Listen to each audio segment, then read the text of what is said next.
Bienvenue à vous à Sahel Academy. L'objectif de cette séance est de présenter le cours des gradateurs. Donc, les gradateurs nous permettent d'obtenir à partir d'une tension alternative, une tension alternative mais de valeur efficace réglable. Commençons alors par le gradateur monophasé, et soit la résistance R alimentée par une tension alternative à travers l'interrupteur électronique K. Donc, dans ce cas, l'interrupteur électronique K se compose de deux thyristors à tête bêche. Le thyristor T1 est commandé à l'angle Xi plus N de pi, et le thyristor T2 est commandé à l'angle Xi plus 2N plus 1 fois pi. C'est-à-dire que le thyristor T2 est retardé de pi, de l'angle pi par rapport au thyristor T1.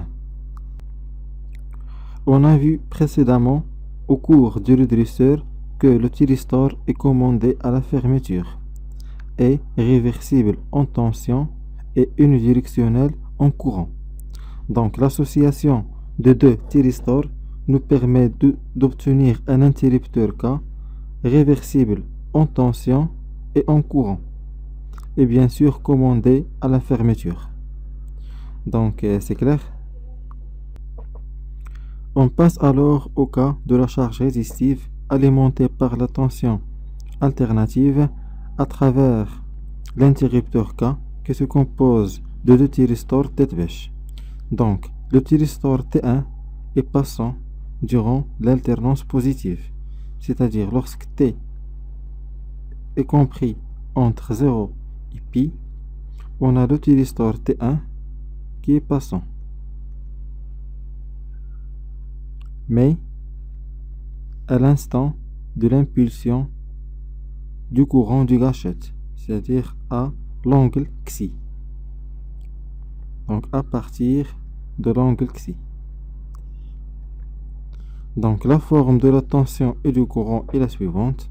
On a la tension est égale à 0 jusqu'à, et le courant est égal à 0 jusqu'à l'impulsion de la gâchette.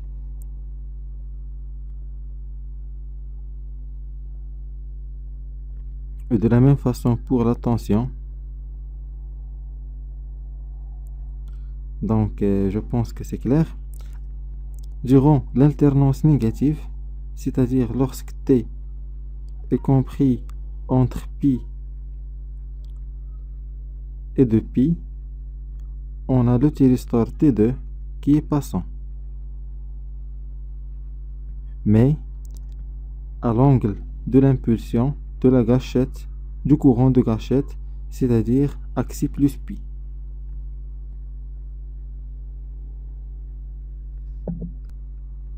Comme on a dit que le thyristor T2 est retardé de l'angle pi par rapport au thyristor 1. Donc la tension est égale à 0, et de la même façon pour le courant jusqu'à l'impulsion de la gâchette. Donc jusqu'à l'impulsion de la gâchette. De la même façon pour le courant.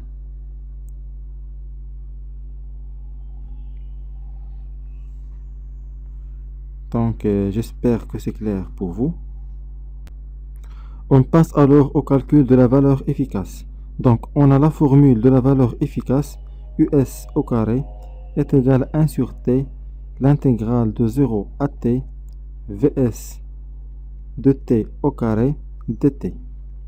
Et on a la tension aux bornes de la charge, US est égal à US lorsque T est compris entre Xi et pi, et lorsque T est compris entre Xi plus pi et 2pi. Dans cet intervalle, on a la tension est égale à 0.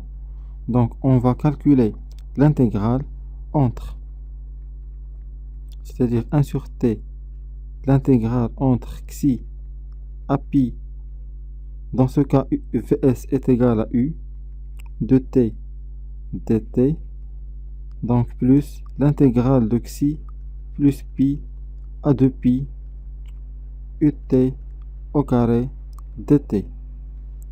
Et on a u de t est égal à u sinus oméga t. On remplace alors, puisque le sinus oméga t est une fonction impaire, on peut faire un changement de variable ici. On trouve que us au carré est égal à 2 sur t, l'intégrale de xi jusqu'à pi.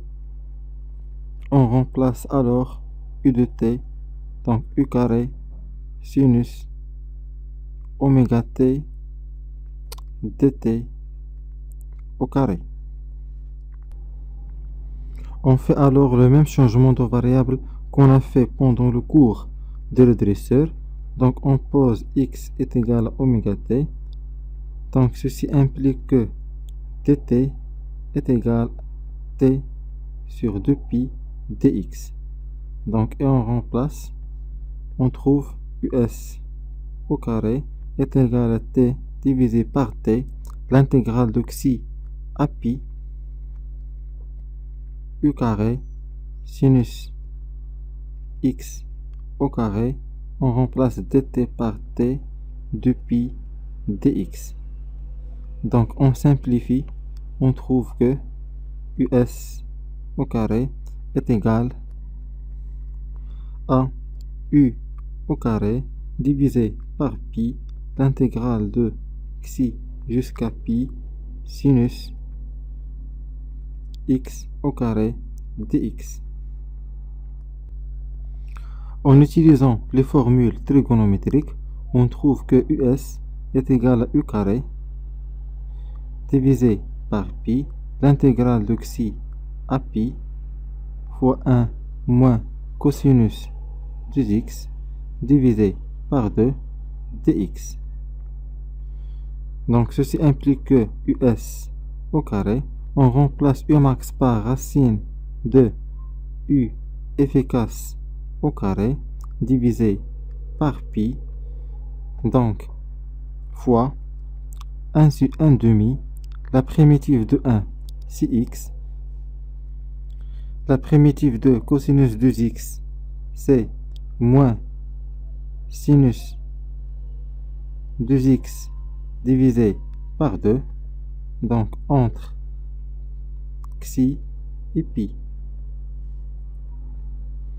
Donc us au carré est égal à u carré efficace divisé par pi fois, donc on remplace x par pi, sinus de pi c'est 0, donc moins xi plus sinus de 2xi divisé par 2.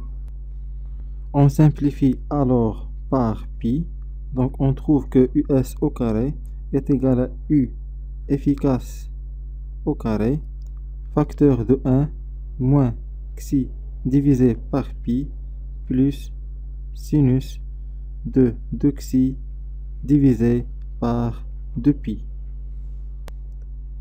Donc on a bien calculé la valeur efficace de la tension US aux bornes de la charge et on voit clairement qu'il est variable et dépend de l'angle d'amorçage xi. Donc j'espère que c'est clair pour vous. Notre séance touche à sa fin. Merci pour votre attention et à la séance prochaine.